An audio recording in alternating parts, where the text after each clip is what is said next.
Sí, hola, buenos días a todos. Hola, eh, Iván Rueda, hola Iván González, hola Lalo, eh, buenos días. El día de hoy vamos a ver a eh, ver los subsidios y las transferencias, eh, que es la contraparte de los impuestos, y que la vez pasada en el diagramita que les había yo eh, dado no aparecían, porque, bueno, ya el diagramita estaba muy eh, con mucha información y no iba a ser fácil entender tantas cosas. No, yo no veo ahora la pantalla. ¿Ustedes la ven? Creo que está cargando, Alberto. En el momento en el que le das tomar la presentación como presentador, ah, Ujú. aunque Compartir pantalla. no, creo que tenías que ver nada más apretado el botón que decía Es que le había dado ese, pero por ambicioso de que me apareció otra cosa, le apreté. ya, A y ver ahora si sí no nos se hace ve nada. favor. Bueno, entonces vamos a ver ahora lo de las transferencias y los subsidios que el gobierno da a los hogares más pobres. Bueno, esa es la intención que tienen los gobiernos, darle la... ¿me escuchan?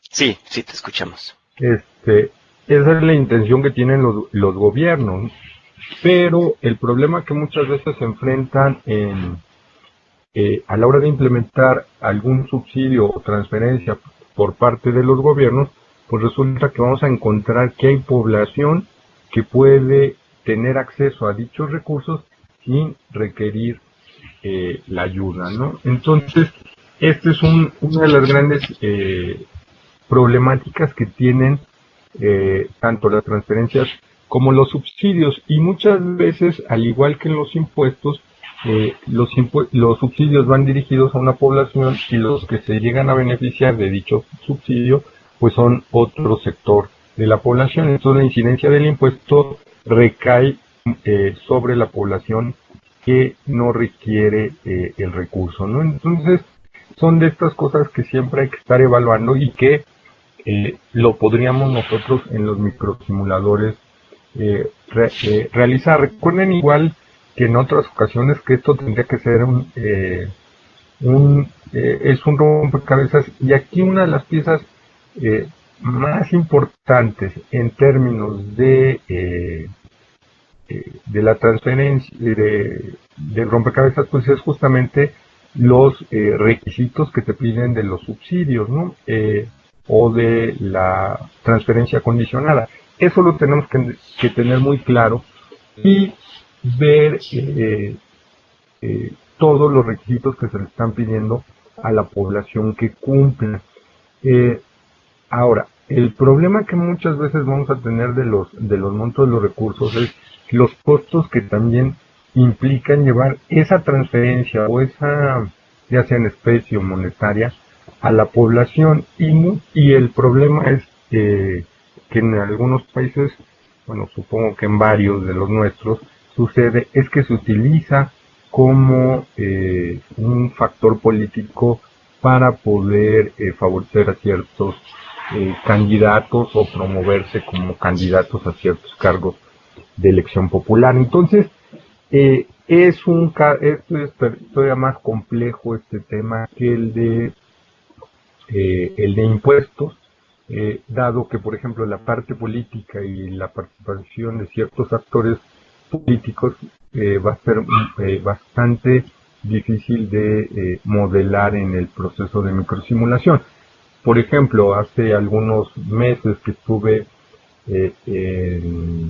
en Guatemala, justamente el tema de las transferencias y de los programas fueron para autopromoverse cierto personaje político de Guatemala, ¿no? Entonces, ahí difícilmente lo podemos modelar, y también es así que las personas del gobierno actual de Guatemala me pidieron que pues estas transferencias difícilmente vamos a poder encontrar algo interesante dadas las características de su implementación de la transferencia, ¿no? Entonces, eso hay que tenerlo en cuenta, no lo omitimos, pero sí hay que ver cómo poderlo modelar o poner ahí un asterisco y decir, bueno, bajo estas condiciones hacemos el proceso de microsimulación, ¿no? Ahora, las transferencias o los subsidios pueden ser tanto en ingresos monetarios o en especie. Una de las cosas que son más fáciles de ver es el ingreso monetario, y luego les dan a las personas que tienen ciertas características socioeconómicas, pues les dan en una tarjeta y ahí les depositan cierto cierto dinero o ciertas unidades monetarias, y muchas veces el que pocas veces percibimos son justamente estas transferencias en especie. Por ejemplo, ¿qué podría ser una transferencia en especie en algunos países? Porque no necesariamente en todos pudiera llegar a ocurrir. Por ejemplo, son las vacunas y el servicio de educación pública, ¿no? En donde se paga. Perdón, Alberto, interrumpirte. Queríamos saber si estás pasando los slides de la presentación, porque seguimos viendo el primer slide. Yo estoy pasando, a ver. No. A ver.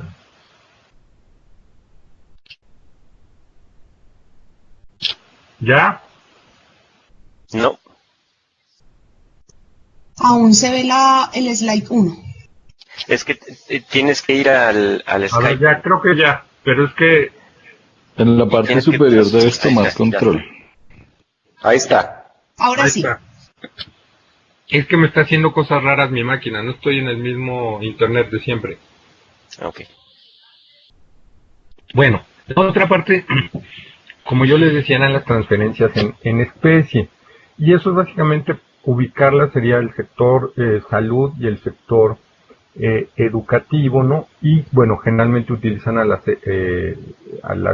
secretarías o ministerios correspondientes para llevar a cabo esa transferencia, ¿no?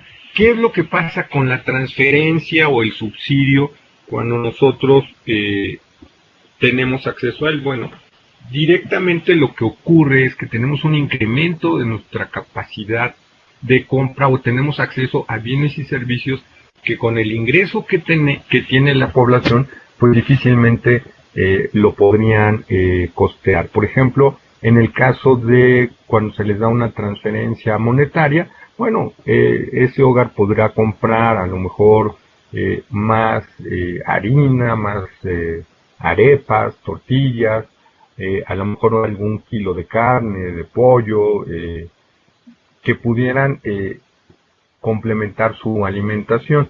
En el caso, por ejemplo, de las transferencias en especie, bueno, lo que vamos a tener es la posibilidad de tener acceso a servicios que con los ingresos que disponemos en términos monetarios, difícilmente lo podríamos costear. Por ejemplo, lo que veíamos en Guatemala recientemente, el precio al que venden una vacuna en Guatemala en los servicios médicos particulares era de, vamos a suponer, 500 quetzales, y el costo al que le sale al gobierno aplicar las vacunas en Guatemala es alrededor de 20, 30 quetzales, y bueno, eso no lo paga la población. Entonces, ustedes podrían decir, bueno, 30 quetzales, bueno, ya 30 quetzales por parte de la población estarían fuera de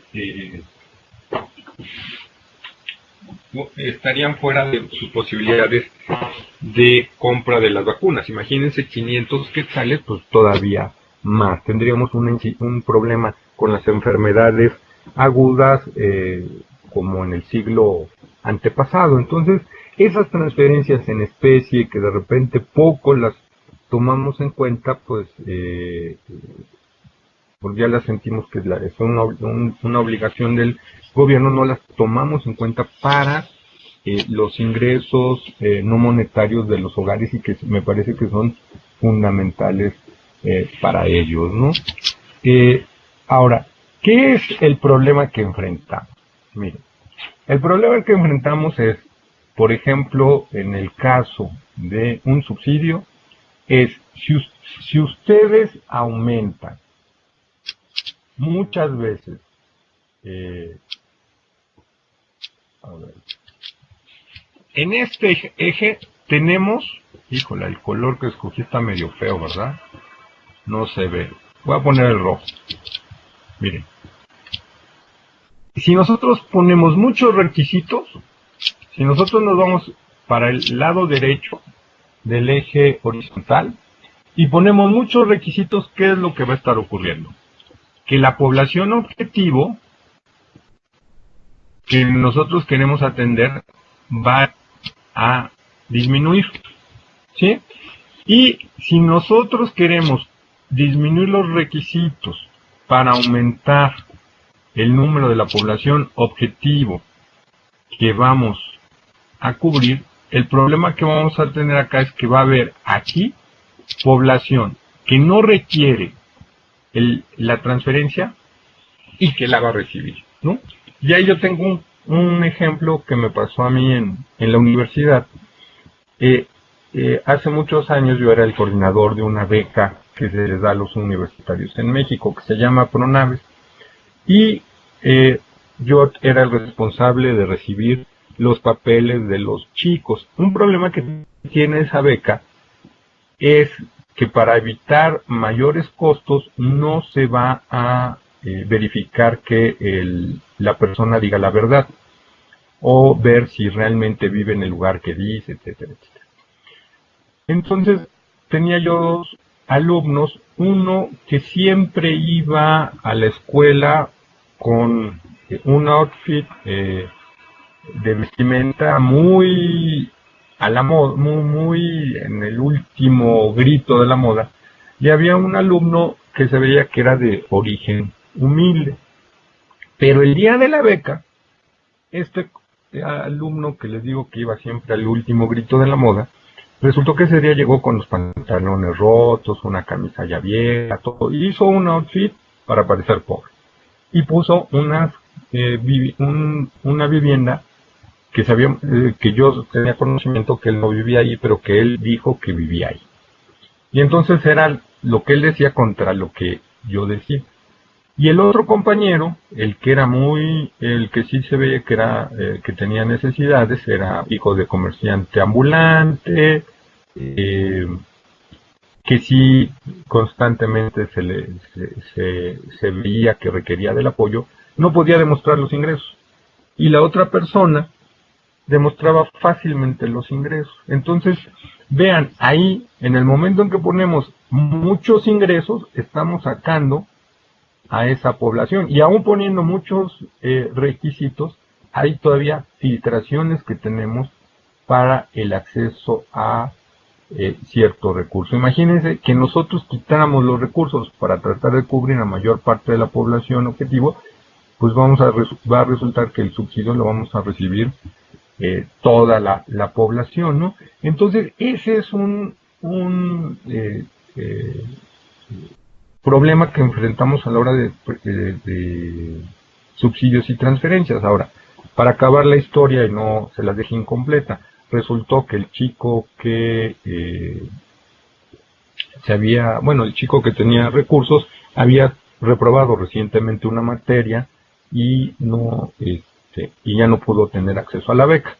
La triste historia es que tampoco el otro chico creo que tuvo derecho a la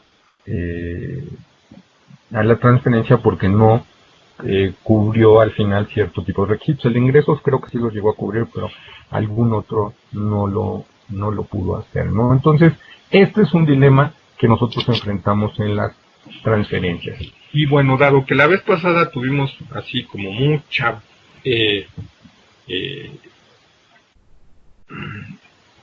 incertidumbre con tanta fórmula, ahora lo puse más a dieta en el tema de las fórmulas y nada más hice 3. Miren, bueno, hicimos 3. En el caso de hogares, miren, aquí yo les puse hogares y estos hogares tienen personajes de diferentes colores, ¿no? Y aquí tenemos al gobierno. El gobierno puede decidir a quién de esta población pueda darle un subsidio transferencia, que sería nuestra población objetivo, ¿no? O sea, puede ser hogares con jefatura familiar, personas mayores, ¿no? Madres de familia de determinada edad, población que no sabe leer y escribir, etcétera, etcétera.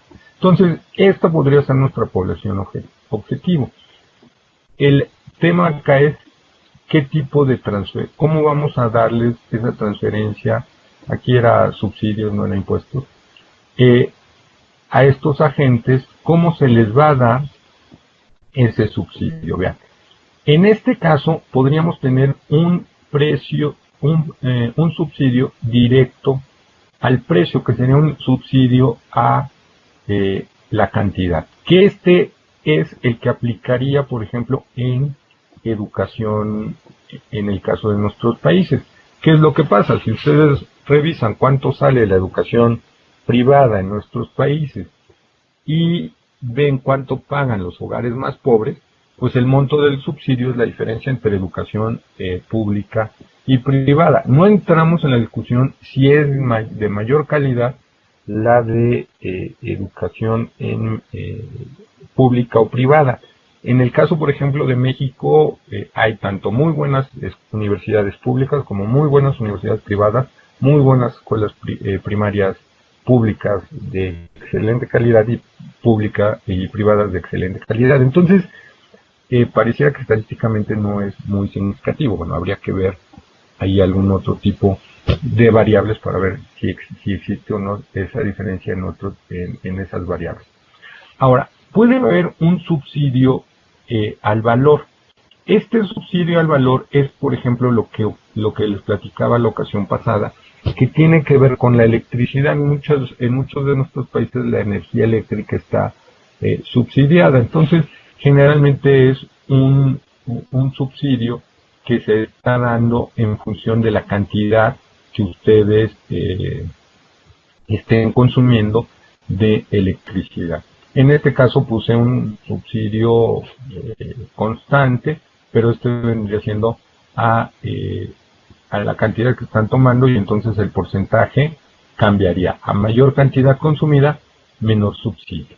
Y luego acá viene el subsidio de que van con transferencias condicionadas, que en el caso de México sería PRONAVES, en donde les dan un recurso monetario, y ese subsidio va sumado directamente al presupuesto de los hogares o de la jefe de familia, ¿no? Entonces, esto es lo que nosotros estaríamos enfrentando, y aquí sería subsidios. Ahí pongan un tache a los profesores que no se den cuenta de esa filming. Entonces, ahora, los subsidios, como ustedes han visto, pues lo que van a hacer es otorgarle a la población vulnerable o con ciertos problemas o con ciertas características socioeconómicas un apoyo, ya sea en monetario o un apoyo en especie, ¿no? Y esto es con el fin de que puedan tener acceso a o puedan adquirir otro tipo de bienes o servicios, ¿no?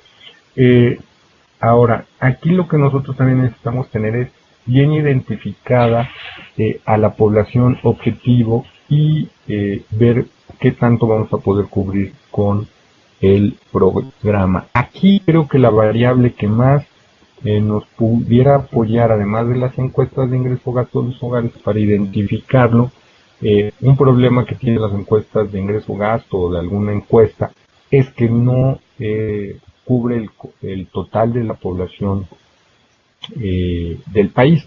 Para ello, creo que lo más interesante es, y ahí sí ya requerimos de sistemas de cómputo más poderosos, pues serían los censos, ¿no? Necesitaríamos tener la base del censo de población a nivel,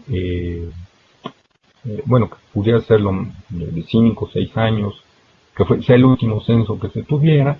A nivel de microdato, obviamente tendrían que darnos la información los institutos de estadística, pero manteniendo el nivel de confidencialidad. Esa sería una condición que requeriríamos para los censos. Y la otra es, bueno, tener unos equipos de cómputo o un equipo de cómputo bastante fuerte para poder trabajar esa base de datos, ¿no? O sea, una base de datos de 3, 4 millones de datos, pues ya implica un reto para el Excel, para el Stata no, ni para el SPSS y el R tampoco, pero bueno, ahí necesitaríamos identificar dónde están los lugares más pobres y ver cuántos de esos lugares, de esa población pobre que se identifica por censo, está contemplada en la encuesta del ingreso y gasto de los hogares, y en su caso buscar ahí algún match entre la encuesta y el censo, que creo que ahí el que nos podría aportar más pues sería Lalo. Ahí le ha trabajado con mapas de pobreza, y creo que tenían que hacer un match por ahí, ¿no? Entre censos y encuestas, ¿no, Lalo? Así es, sí. ¿Podrías explicarlo un poco? Sí, a ver, básicamente es, de hecho, porque más a ratito, ahorita en unos minutos voy a dar una repasadita rápido a un tema de medición de pobreza. Y junto con esto que me está preguntando Alberto de mapas de pobreza, bueno, pues se me ocurre un material interesante, de hecho, para un curso sobre medición de pobreza y estos temas. Pero bueno, ¿en qué consiste? Nada, o sea, uno utiliza la encuesta de ingreso y gasto de los hogares. A ver, Alberto está hablando de dilemas, ¿no? Entonces, nosotros también, como tomadores como hacedores de política pública o como investigadores, nos enfrentamos a un dilema clásico, ¿no? Que se llama, es básicamente precisión o detalle, ¿no? Detalle en el sentido de que podemos tener acceso a una encuesta de datos de ingreso, gasto, que tiene una muy alta calidad en la captación de la información, que es muy detallada en las fuentes de ingreso, en los destinos de gasto del hogar, etcétera, etcétera. Pero tiene la desventaja de no ser estadísticamente representativa para altos niveles de desagregación, ¿no? En muchos casos, por ejemplo, yo voy a hablar de la mexicana, por ejemplo, desde 2008 es representativa hasta el nivel de los estados, ¿no? Pero si queremos hacer información, conocer información de pobreza o desigualdad, etcétera, a un nivel municipal, pues no podemos, ¿no? Por otro lado, tenemos el detalle, que es el censo, ¿no? Que alcanza, como recoge información de toda la población y de cada una de las viviendas, bueno, pues su representatividad es ideal, ¿no? Alcanza todas las áreas geográficas que existen en un país, entonces por lo tanto podemos tener indicadores representativos de cada una de las localidades porque cubre a toda la población, pero adolecen de la precisión en la captación de información monetaria, por ejemplo, ¿no? Si queremos medir pobreza por ingresos, con un censo generalmente no podemos, porque el ingreso que captan digamos, la calidad de la captación de ese ingreso es muy baja, a diferencia de la encuesta. ¿Por qué? Porque el cuestionario es mucho más reducido, porque el censo se hace en una sola visita en la mayoría de los casos, mientras que una encuesta se hace en múltiples visitas. Hacerlo así en el censo sería costosísimo, además. Por eso no se hace así, ¿no? Entonces, ahí está un dilema. Entonces, econométricamente hay algunas técnicas para imputar el ingreso de los hogares en la encuesta al censo. Básicamente, esto consiste en elegir. A ver, vamos a partir de una etapa cero, lo voy a platicar en 2 minutos rapidísimo y si tienen dudas luego conversamos con más detalle. Imaginemos una etapa cero, en la que tenemos cuestionario, de la encuesta del año, no sé, 2014, del año 2015, y tenemos el cuestionario del censo también del año 2015. Idealmente tienen que ser del mismo año o, digamos, de años cercanos, ¿no? El censo en muchos países se recoge cada 10 años o cada 5 años debido a su costo, pero entonces tratemos de que la información sea no tan lejana, ¿no? La clave importante de ahí es que la encuesta derive del marco conceptual del censo. Entonces, si hay diferencia de 2 o 3 años, en realidad hay muchas características que no cambian con el tiempo, ¿no? O no cambian tan rápido. Entonces, la clave ahí es que encuesta tenga el marco muestral del censo. Pero bueno, vamos a asumir, les decía 2 minutos rápido, lo que pasa es que me clavo. Rapidísimo. Etapa 0. Tenemos cuestionario de encuesta, tenemos cuestionario de censo para el mismo año. Lo que hacemos es un análisis de las preguntas y las respuestas y los códigos que cada cuestionario reporta. Entonces, la idea se trata de identificar la mayor cantidad posible de preguntas y respuestas que creemos pueden estar asociadas o predecir el nivel de ingreso de los hogares. Por ejemplo, el material de construcción de la vivienda, ¿no? El acceso al agua, si un hogar es dueño de su vivienda, si un hogar tiene auto, el nivel educativo del jefe del hogar o de los miembros del hogar, el tamaño del hogar, etcétera, etcétera. Uno lo que hace es seleccionar todas esas preguntas en ambos cuestionarios. La clave está en que las preguntas deben captar conceptualmente lo mismo, es decir, ¿de qué material está construido en los muros de esta vivienda? Debemos poder responder lo mismo en ambas fuentes. Por ejemplo, concreto, ahí en la encuesta, bueno, si queremos hacerlo equiparable, también debemos de tener o de observar concreto en el censo. O palma o madera en la encuesta, también debemos tener esa opción en el censo, ¿sí? Entonces, la idea es elegir un conjunto de variables que sean conceptualmente idénticas en ambas fuentes de información. Una vez que hemos identificado ese gran conjunto, vamos a obtener un subconjunto de la siguiente manera. Vamos a crear variables indicativas de alguna característica, lo que se denominan variables dummy, por ejemplo, ¿no? Esta vivienda tiene acceso al agua, sí, 1, 0, no, en ambas fuentes. Los muros de esta vivienda son de concreto, 1 sí, 0 no. Los muros de esta vivienda son de madera, 1 sí, 0 no, etcétera, etcétera. Así con todas las variables. Entonces viene la etapa 1, que es la comparación estadística de esas variables. Ese gran conjunto de información vamos a reducirlo a un subconjunto de variables que sean no solamente conceptualmente idénticas, sino estadísticamente iguales, estadísticamente idénticas. ¿Qué quiere decir esto? Que la media de cada una de las variables en el censo esté dentro de los intervalos de confianza de la encuesta. Si cae dentro de los intervalos de confianza para la misma variable en la encuesta, quiere decir que son variables estadísticamente iguales. Entonces ya redujimos nuestro conjunto. Ese conjunto de variables más reducido, que son estadísticamente iguales y conceptualmente idénticas entre censo y encuesta, las vamos a utilizar en un modelo de regresión que vamos a estimar en la encuesta. ¿Por qué en la encuesta? Porque en la encuesta sí tenemos la variable de ingreso que es captada con precisión. Entonces tomamos como variable dependiente el ingreso, la vamos a explicar por todo ese conjunto de variables. Ojo, esto es muy importante, este no es un modelo de econometría que busca una relación causal, aquí no se trata de encontrarle la cuadratura al círculo, ni mucho menos. Lo que queremos simple y sencillamente es predecir ese ingreso. ¿Para qué? Para obtener los factores, los coeficientes, ¿ok? Entonces, variable dependiente ingreso, el ingreso observado, en logaritmos, explicada por todo este subconjunto de variables estadísticamente y conceptualmente idénticas entre censo y encuesta. Básicamente, ¿qué es lo que hacemos?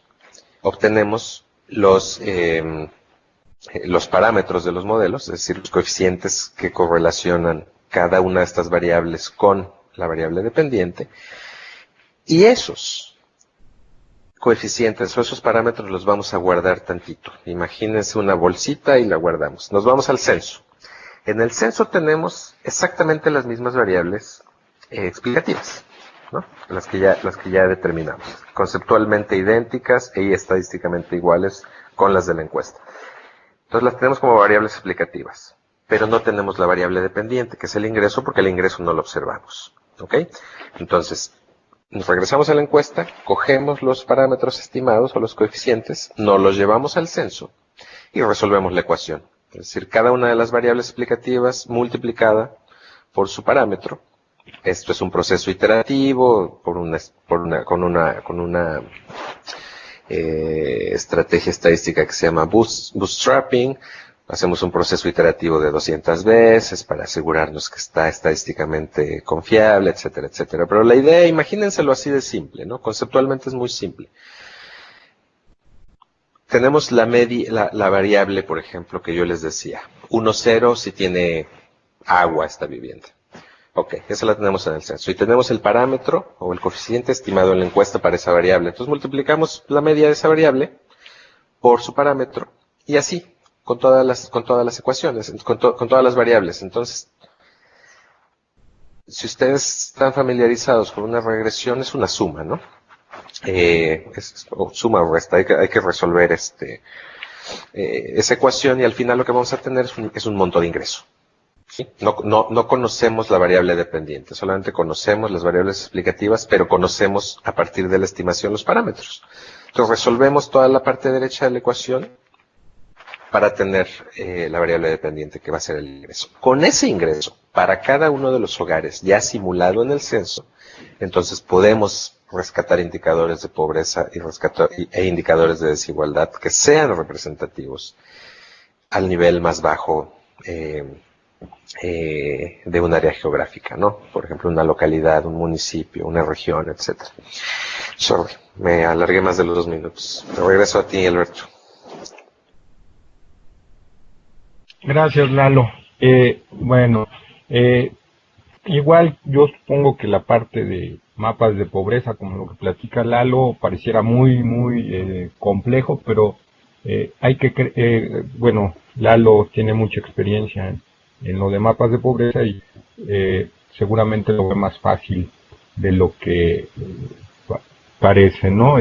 Pero bueno, es una cosa bien interesante para todos poderlos hacer, y yo creo que es bastante sencillo, siempre y cuando tengamos los datos. Ya saben que yo soy un amante de los datos. Si no tenemos los datos no lo podemos realizar. Bueno, miren, ahora vamos con un caso que a mí me gusta y que me parece que ahí nos lleva a un problema de si debe de darse esa transferencia o no, pero los costos que tendríamos a largo plazo de no hacerlo. Y tiene que ver con todo el sistema educativo. Y véanlo en términos del sistema educativo, ¿cuánto sale un chico en la primaria o en el preescolar y cuánto te sale en la universidad los subsidios? Y el problema que tenemos por lo menos sé que tanto en Guatemala como en México, es el caso de que el mayor monto de las transferencias en el sector educativo se dan en educación terciaria o en educación universitaria, ¿no? Entonces, en el caso de México, por ejemplo, en el 94 casi era 1:8, ¿no? O sea, tú le pagabas a un chico universitario y equivalía a 8 chicos en educación básica o educación preescolar, ¿no? Ahora creo que la cosa anda en 1:6, ¿no? Ha disminuido esa relación, pero ¿qué ocurre si nosotros intentamos también un poco cambiar el modelo de la transferencia en especie en el sistema educativo? ¿Cuánta población tendría acceso a la educación universitaria? Y muchas veces la educación universitaria y la de posgrado, bueno, nuestros países a partir de eso es que han logrado crear esta masa crítica de profesionales expertos para poder dirigir o transmitir esos conocimientos al resto de la población. Yo, por ejemplo, soy un convencido de que la política de el CONACYT y de los institutos tecnológicos han tenido un impacto positivo en la economía mexicana, ¿no? Eso sería mi posición. Otros han de decir, bueno, habría que primero ver el sistema en la parte básica y luego ver en la parte universitaria, pero eso, ¿cuánto tiempo nos llevaría y cuánto tardaríamos en tener otra vez esa masa crítica? Entonces, aquí en las transferencias en especies los datos no son tan... no te ofrecen toda la información que requieres para tomar decisión, ¿no? Entonces ustedes pueden observar, es bastante complejo esto del sector educativo. A ver, Lalo, ¿puedes tomar tanto la presentación?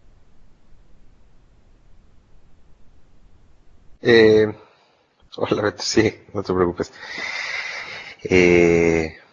Bueno, voy a hacer un paréntesis aquí con lo de Alberto. A ver, voy a tomar la presentación yo. Me parece que Alberto, si quiere agregar algo ahorita de lo que estaba diciendo, lo puedo hacer.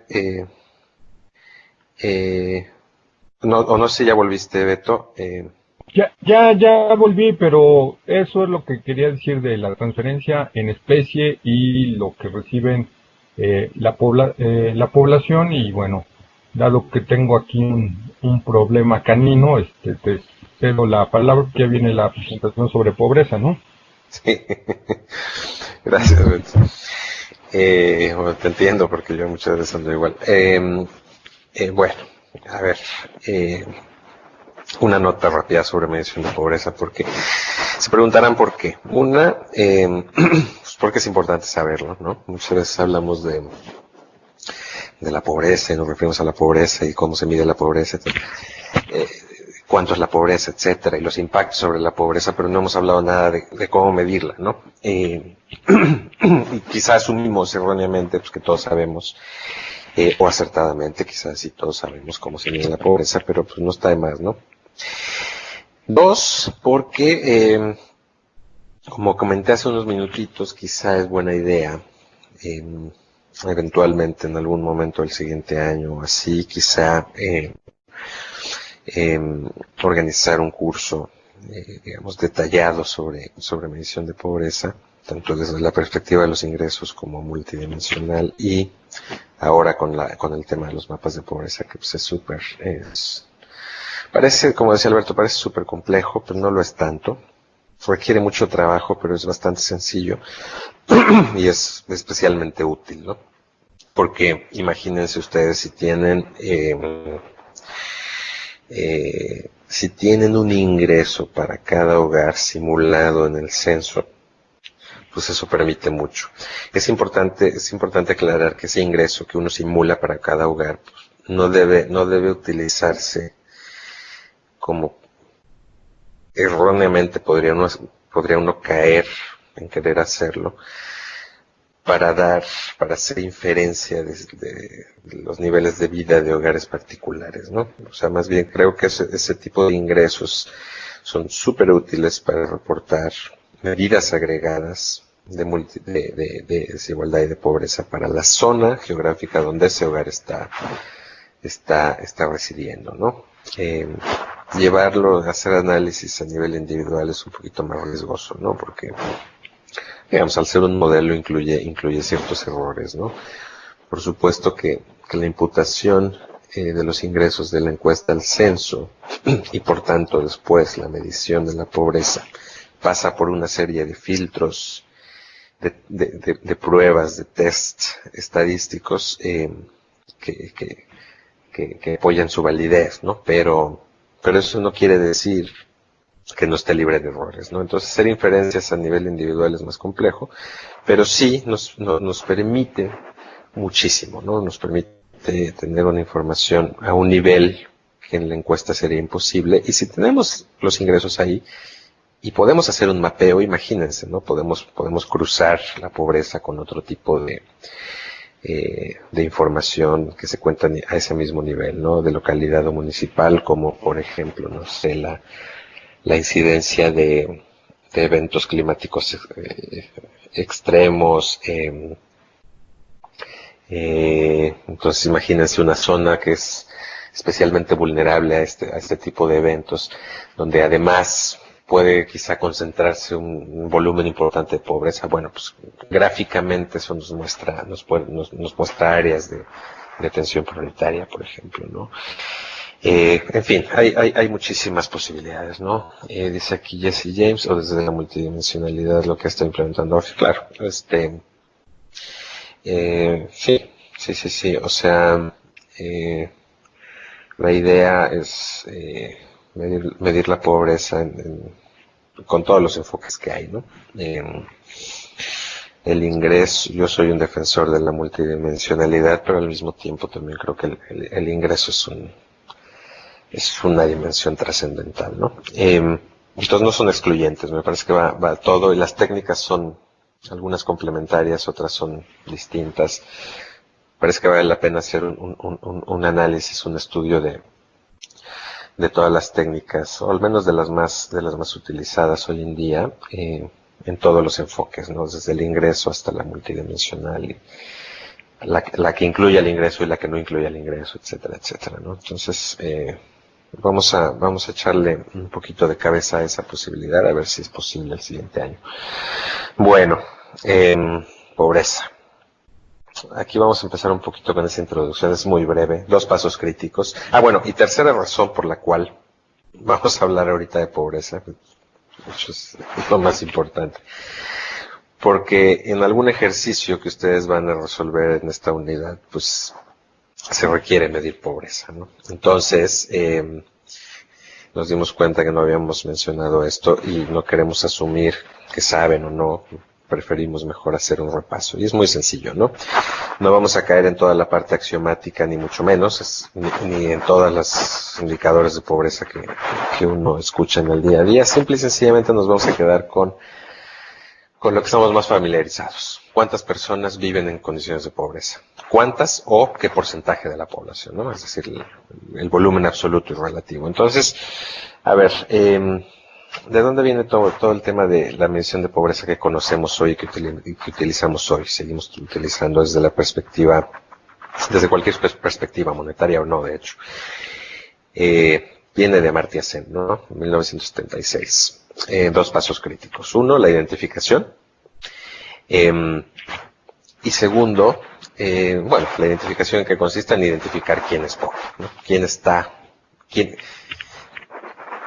¿Quién de la característica que determinemos como relevante, llámese ingreso, llámese educación, llámese acceso al agua, etcétera, quién está debajo del umbral que determina, que divide que determina el nivel mínimo de satisfacción de esa dimensión? Entonces, por ejemplo, si nos quedamos con el ingreso, y vamos a hablar ahorita de aquí en adelante solamente de ingreso,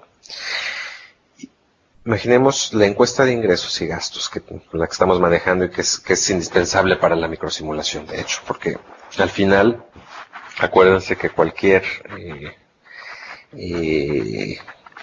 variación, cualquier potencialidad de reforma, lo que vamos a hacer es medir los impactos en pobreza, ¿no? Y esa pobreza a la que nos hemos estado refiriendo es pobreza por ingresos, ¿ok? Entonces es una pobreza que se mide dependiendo del país, o con los ingresos o con los gastos de los individuos. Entonces, aquí vamos a hablar de ingreso. Imaginemos que tenemos el ingreso mensual de Alberto, ¿no? El individuo y tenemos el valor de una línea de pobreza. Esa línea de pobreza, en su concepción más básica, es el valor de mercado de los bienes y servicios que conforman una canasta básica de consumo. La composición de esta canasta varía de lugar en lugar, pero básicamente, digamos, la canasta más básica es la de alimentos, el valor de una canasta alimentaria básica, que es lo mínimo que requiere la población para vivir. Y esa generalmente, los precios de mercado de esos bienes equivalen generalmente a una línea de pobreza extrema. ¿Cómo se determina los bienes que componen esa canasta? Bueno, hay estudios, hay toda una literatura, es un proceso que lleva varios análisis, no es tan arbitrario, ¿no? Digamos, hay todo un debate ahí con la arbitrariedad que no nos vamos a meter ahorita, ¿no? Dónde fijar la línea de pobreza, qué bienes sí, qué bienes no, etcétera. En ese sentido es algo arbitrario, ¿no? Al final hay que tomar una decisión, pero digamos, el estudio previo al llegar a esa discusión de la arbitrariedad, pues es algo complejo, ¿no? Y tiene que ver con los patrones de consumo y con las necesidades energéticas, ¿no? Calóricas de la población, que son mínimas, pues, para vivir biológicamente el día a día. Entonces, una canasta básica de consumo de alimentos se determina por la cantidad de calorías que un individuo requiere en el día a día.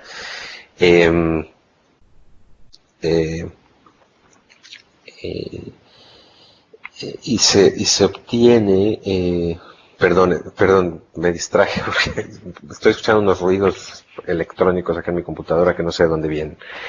Estoy viendo, pero no me está llegando ningún mensaje ni nada, entonces no sé.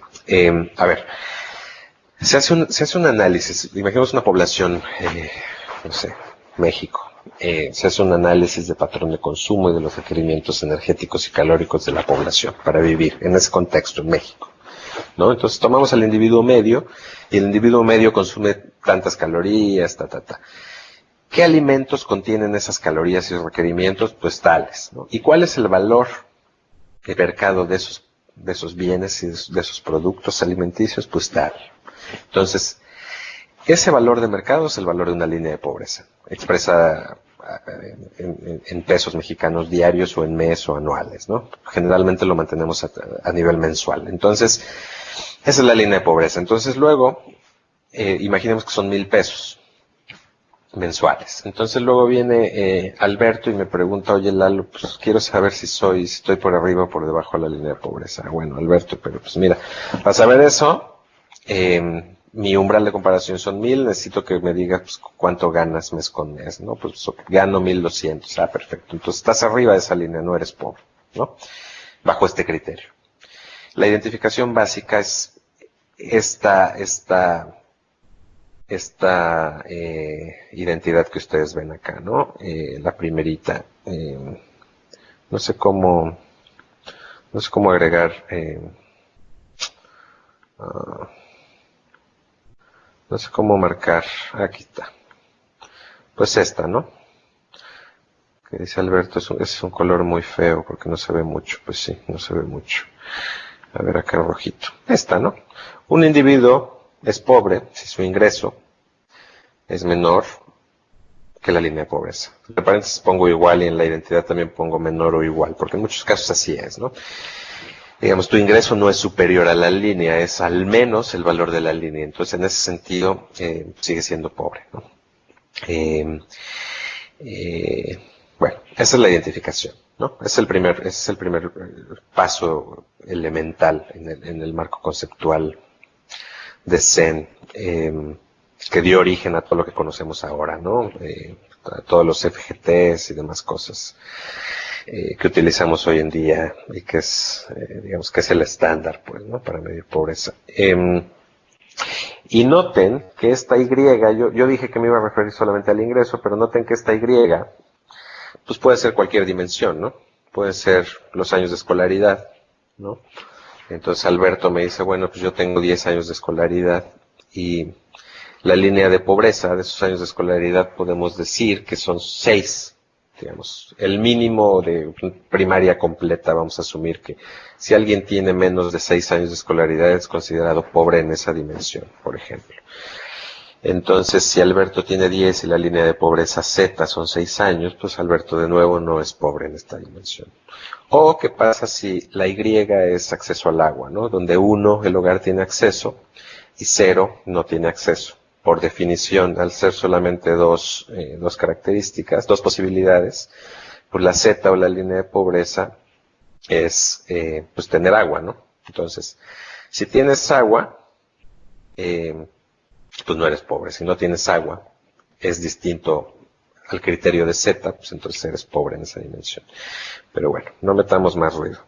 La Y por el momento es, y en este marco conceptual, es el ingreso de las personas, y la identificación de alguien en pobreza es tal cual si su ingreso es menor o igual a la línea de pobreza.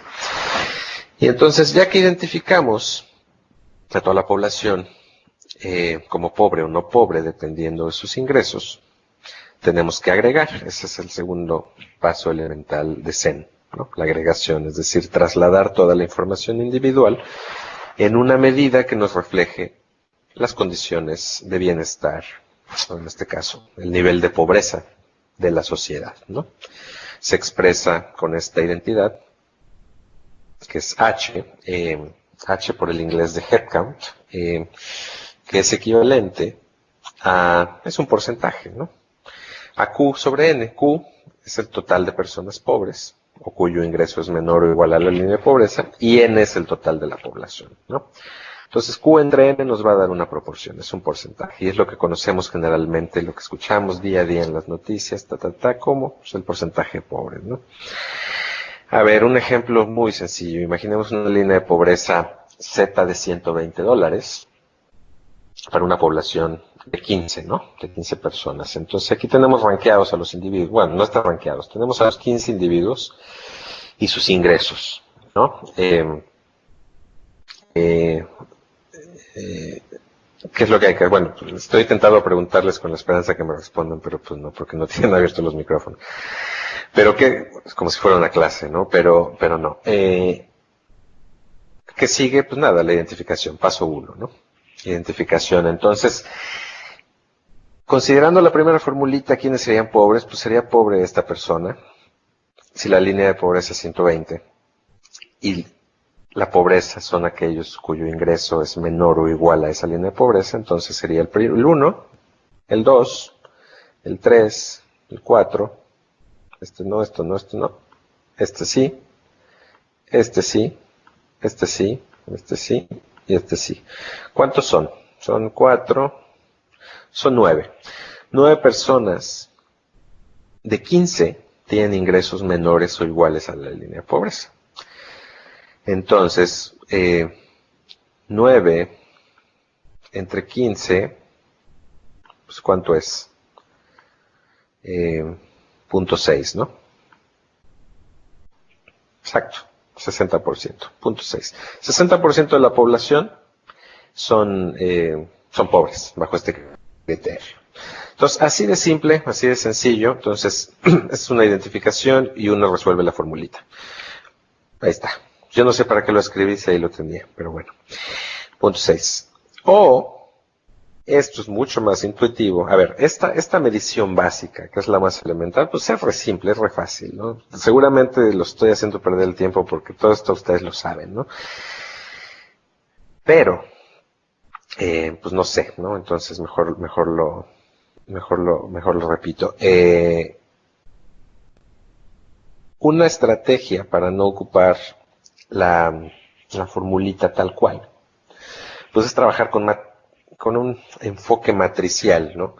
Que ustedes lo van a ver súper útil cuando, si es que hacemos el curso de medición de pobreza, cuando trabajemos y ustedes se inscriben porque están interesados, cuando veamos pobreza multidimensional y tengamos muchas dimensiones, van a ver que medir pobreza multidimensional es muchísimo más intuitivo, muchísimo más sencillo y muy, muy, muy transparente hacerlo con un enfoque matricial. ¿Qué quiere decir esto?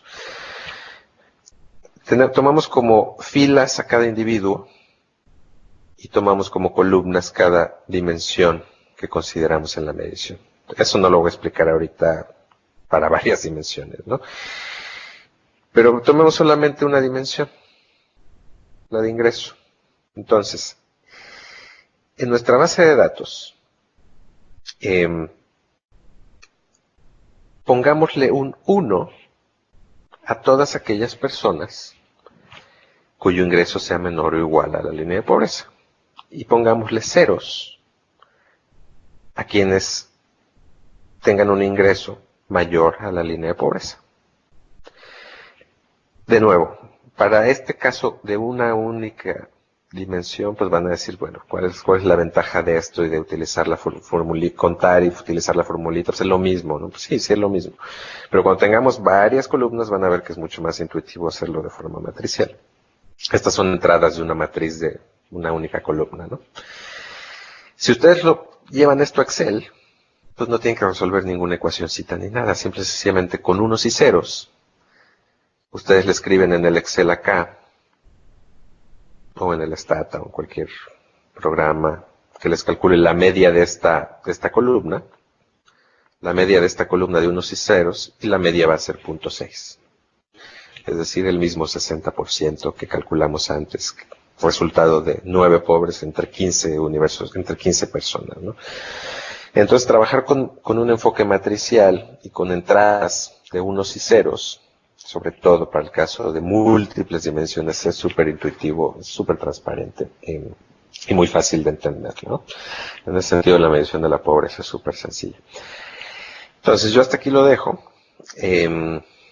Queríamos mostrarles este ejemplo, así de básico como suena, porque pues, en el ejercicio de la unidad 6 van a tener... que es un ejercicio de microsimulación y estas cosas, ¿no? Pero conlleva hacer una medición de la pobreza, ¿no? Entonces, imaginemos, ya de paso que estamos acá, porque es importante esto, porque imaginemos que con la reforma fiscal que estamos simulando, que el gobierno quiere implementar, el ingreso de la persona 1, en lugar de ser 100, cambia, ¿no? A 125. Porque pues por alguna focalización o decisión de esta reforma, pues este individuo se vio muy beneficiado, ¿no? Entonces su ingreso pasó de 100 a 125 y por lo tanto ya no es pobre, tiene un 0. Y entonces ya nuestra ecuación cambiaría, ¿no? Ya no sería 9 personas en pobreza de 15, sino serían 8. ¿Estamos de acuerdo? Entonces, ahora la pobreza sería de punto 53, es decir, con la reforma la pobreza bajó ya 7 puntos porcentuales, del 60% al 53%, ¿no? Entonces, es un impacto, por ejemplo, de esta reforma, ¿no? Cualquier cambio en los ingresos puede mover a los individuos hacia la pobreza o fuera de la pobreza, y eso pues por supuesto cambia la medida agregada. Ese diferencial del 60 que teníamos antes contra este 53 que tenemos ahora, pues es un diferencial de 7 puntos porcentuales, y ese es el efecto en pobreza de la reforma fiscal, ¿no? Bueno, pues hasta aquí lo dejo, por si tienen alguna duda, pues Alberto sobre todo, el tema que expuso les podrá resolver, y si hay alguna pregunta de la pobreza, pues con gusto les respondo, ¿no? Muchísimas gracias. Alberto, te regreso la palabra. Gracias, Lalo. Ahora yo le regreso la palabra a Iván González. Muchas gracias a todos. Cualquier duda, comentario, estamos para servirles. Pues muchísimas gracias. En realidad creo que más bien habría que hacer el espacio para contestar preguntas. Creo que ya hemos cumplido la hora que teníamos programada, pero si hubiera alguna pregunta, este sería un buen momento para expresarla en el chat o en donde quieran.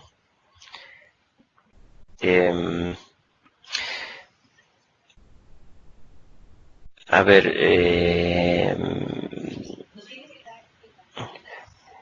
dice, para conocer, a ver, estaban aquí las preguntas. A ver, para conocer, Carlos Germán, dice, para conocer el número de pobres, ¿se consideran como el número de personas que están en posibilidad de tener ingreso? ¿Se consideran los niños? En este caso, Carlos, qué buena pregunta. Fíjate que lo que se hace generalmente, en particular en el caso de pobreza de ingreso, hay dos maneras, de 2 vías, al menos hay 2 vías. Una es, se considera un ingreso promedio del hogar, y entonces ahí no importa si uno es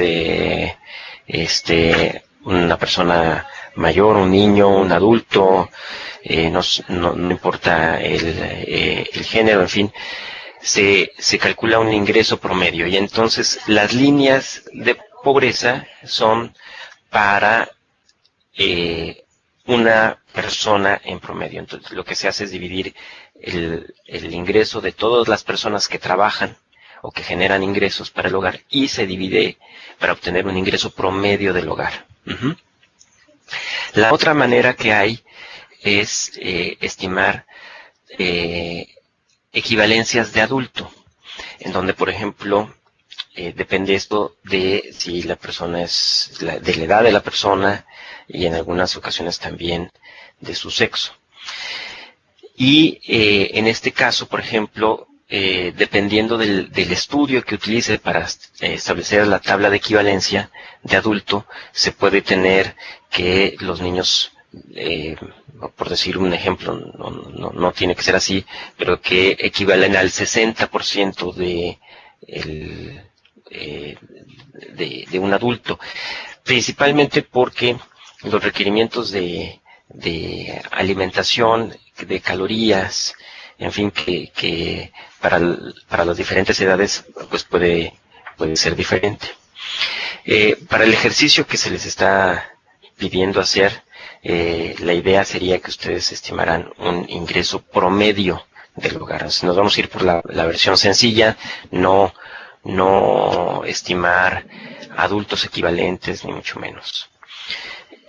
Vamos a ver si hay alguna otra pregunta. Iván, aquí hay una pregunta.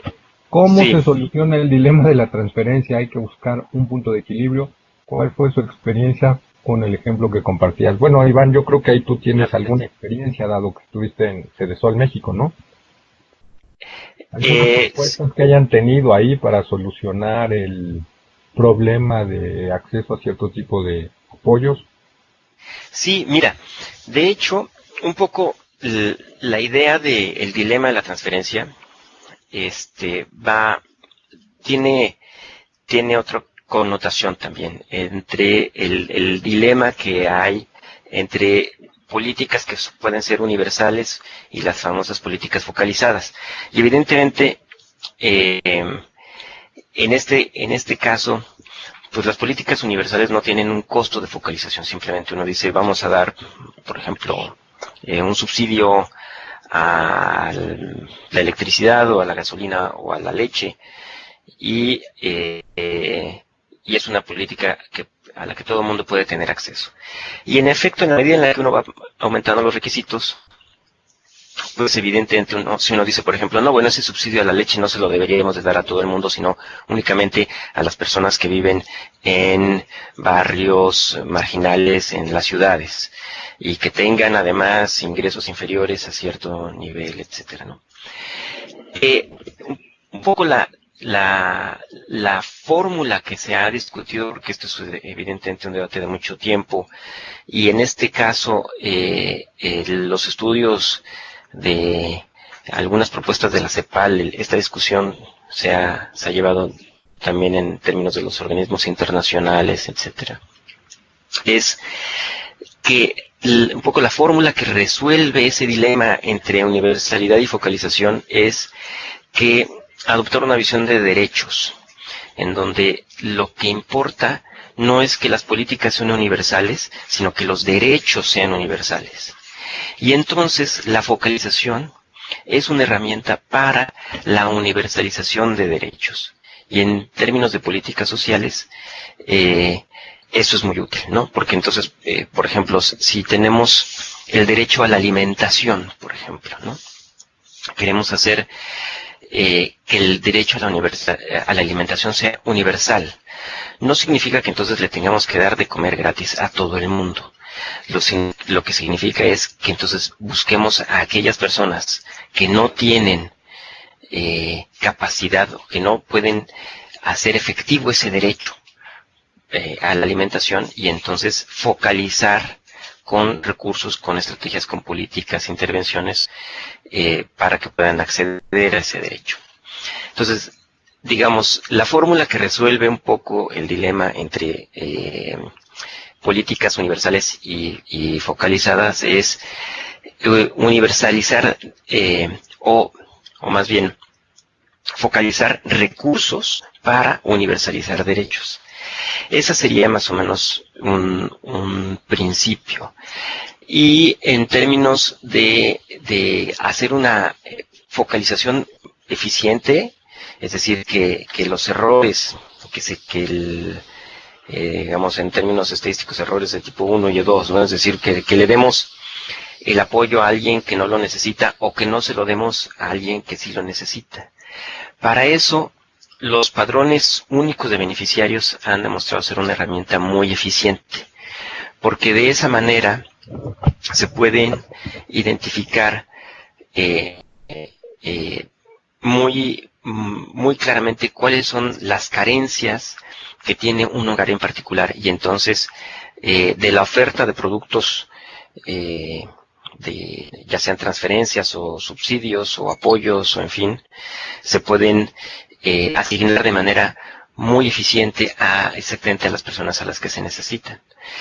Y ejemplos de padrones únicos de beneficiarios que están revolucionando su política social en la región, pues está el SIUBEN en la República Dominicana y el que maneja el CENIS en Honduras, ¿no? Que me parece que son, para las personas que estén interesadas, son casos que valen la pena revisar. ¿Qué otras preguntas? Dice, para los ejercicios, según las experiencias, ¿qué dimensiones variables son más socializadas, más usadas? NBS, ingreso, etcétera. Jesse James pregunta. Creo que, en general, en términos de pobreza de ingreso o pobreza multidimensional, las dos formas de medir pobreza son complementarias. Y tienen pueden obtener objetivos similares. Por ejemplo, el índice de pobreza multidimensional global que estima OFI de la Universidad de Oxford y también el PNUD puede ser una visión complementaria al índice, a la medición de la pobreza de ingreso que hace el Banco Mundial de $1.25 ahora $1.9 por persona por día.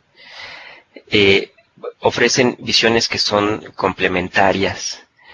En algunos países lo que se ha hecho es adicional a su medición de ingreso se empiezan a calcular índices de pobreza multidimensional.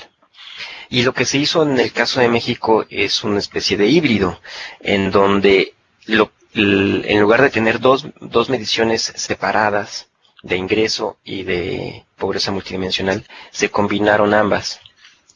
Y entonces, para ser considerado pobre se necesita,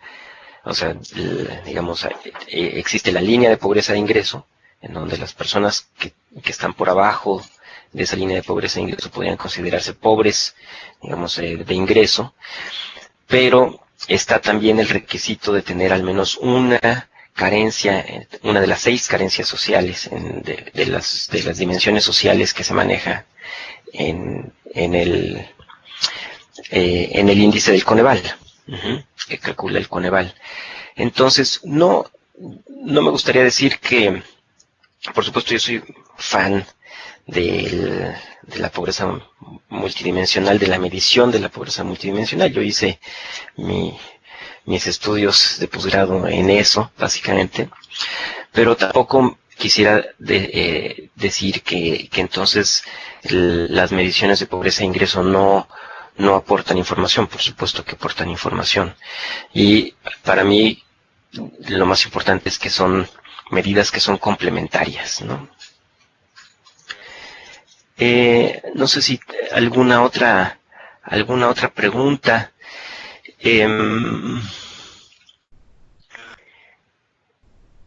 Bueno, pues si no hubiera ninguna otra pregunta, agradecer a todos su participación en este webinar. A ver, aquí hay una más. Dice, la línea de pobreza e ingreso varía de región a región, por tanto un pobre en un determinado lugar no es necesariamente. Es cierto, depende un poco. Hay medidas, hay líneas de pobreza de ingreso que son internacionales, como esta que platicábamos de Banco Mundial, pero en general cada país tiene adopta sus líneas de pobreza e ingreso y sus propias mediciones multidimensionales de pobreza. Es decir, no es, en el caso, por ejemplo, de medición multidimensional, no es únicamente la selección de los indicadores o de las dimensiones que van a conformar esta medición, sino también de los umbrales, qué es lo que en un lugar se considera carencia o no. ¿En dónde vamos a poner el límite, la frontera entre la pobreza y la no pobreza? Y de igual manera en el ingreso existe esa disyuntiva. Cada país generalmente puede determinar dónde poner el umbral entre lo que se considera pobre y lo que no. E incluso para un mismo país se pueden determinar diferentes líneas de pobreza para zonas urbanas y rurales, por ejemplo. Eso es algo que incluso en la medición multidimensional en México, en la de Coneval, que combina ingreso y carencias sociales, también la parte de ingreso es una línea diferente para zonas urbanas que para zonas rurales, ¿no? Muy bien, pues espero con esto haber contestado sus preguntas. De cualquier manera, ya sabemos que están los foros en donde podemos continuar estas discusiones, estas pláticas. Muchísimas gracias a todos. Gracias, Alberto. Gracias, Eduardo. Y nos veríamos entonces en la siguiente, a menos que quieran decir algo, Alberto, Eduardo, para despedir el webinar. No, Iván. Bueno, quizás es importante adelantar solamente que, bueno, como ya seguramente saben, vamos a tener una sesión extra, ¿no? En la que vamos a mostrar un ejercicio de simulación práctico completo, ¿no? De pe a pa. Eso. Pero, pues no. Excelente, eso, ¿no? Muy bien. Alberto. Sí, y que nos vemos como todos los martes o jueves a la misma hora y por el mismo canal, como diría Lalo, que parecemos un programa de radio. Bueno, muy bien. Pues que tengan muy buen fin de semana laboral, muy buen fin de semana, y nos veremos en el último webinar que, hasta donde entiendo, está programado para el lunes 4 de diciembre. Así es. Muy bien, muchas gracias a todos. Chao, Tengan un gracias. excelente día. Bye.